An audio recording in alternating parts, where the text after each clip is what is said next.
काले जंगलों में एक छोटा सा गांव बसा था।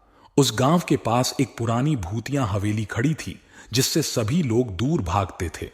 हवेली के बारे में कई डरावनी कहानियां सुनाई जाती थीं, लेकिन एक बहादुर लड़का अमन ने उस हवेली को खोजने का मन बनाया। एक रात जब चांदनी रात थी, अमन हवेली की ओर बढ़ने लगा। वह देखने के लिए तैयार था कि हवेली के दरवाजे खुद ही खुल गए। धीरे धीरे आवाज सुनाई देने लगी। कौन है? अमन थोड़ी डर के साथ जवाब देने को तैयार था। मैं अमन हूं, मैं यहां केवल खेलने आया हूं। दरवाजा धीरे धीरे खुल गया और वहां एक पुरानी किताब पड़ी थी। अमन ने धीरे से उसे उठाया और देखा कि वह किताब जादुई किताब थी। उसके कवर चमक रहे थे और उसके पन्ने खुद बदल रहे थे। अमन ने किताब के पन्नों को देखा और वो खुश हो गया।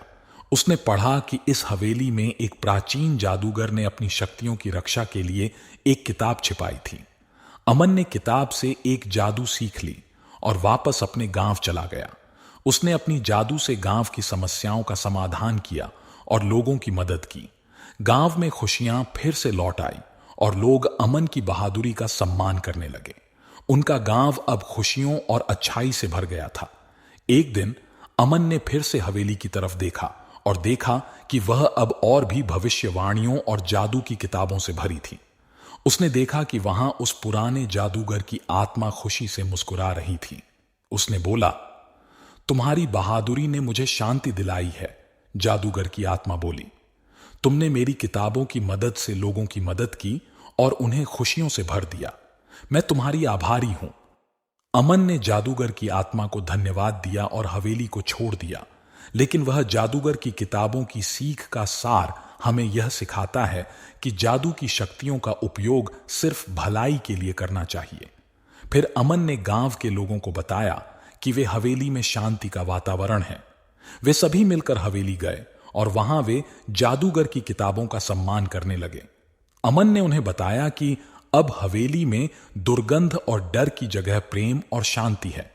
वे सभी मिलकर आत्मा की शांति के लिए प्रार्थना करने लगे और हवेली की माहौल में अच्छाई की वातावरण बन गई।